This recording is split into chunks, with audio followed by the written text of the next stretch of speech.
三宝 The 3 treasures for new doll receivers. 他人的一生中有许多值得庆贺的事情，但却有更多无价且必须要全力以赴来追求的东西。 There are many things in life worth celebrating. However, there are even more priceless things worth pursuing with all our efforts.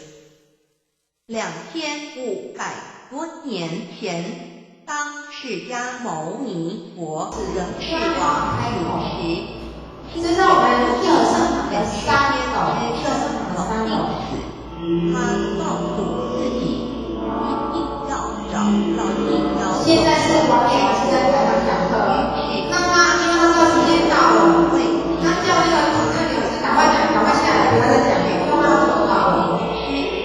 永久解脱的求道仪式开始了，他有没有很诚惶诚恐的感觉？有没有？为他受尽，最后他觉得他关要过圣咒，他讲想要跟你的这个道比较圣咒的意思，可是你们是要开大，所以去找那个王志林，你们是道比较圣。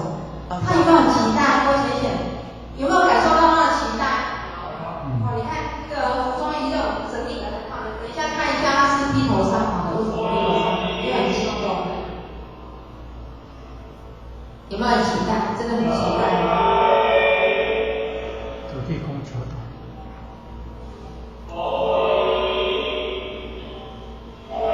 道口谢来的，或者是救你那个治理的是道。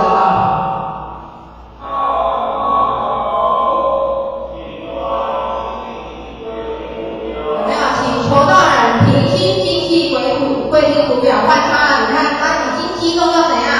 哭了，那是感动的眼泪哦。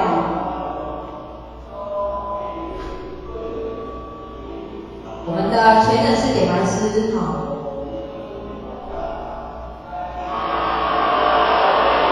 因为求道仪式，他就省回家，现在已经晚了哈，求道仪式晚了，叩谢他的点完师，就是我们的前人，叩谢他的领师哈，三叩首真的是再造之恩。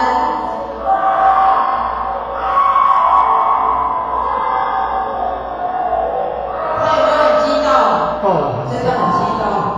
然后叩谢他导师是我们的周茂修点完师，再来叩谢大家的护持。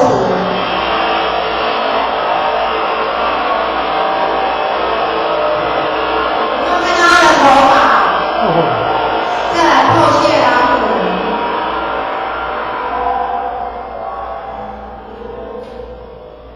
有没有看到他的头发？这个时候灵性就离开了。各位姐姐，他为什么那么激动？真的，他可以回到李天呢，他不激动吗？你看他本来是很整齐的头发，因为他这种激动扣手就扣得很大力，哇，都披头散发的。所以各位姐姐，一个气天神他求道之后，因为他的脾气可以直接从第7天回到李天，他这样会。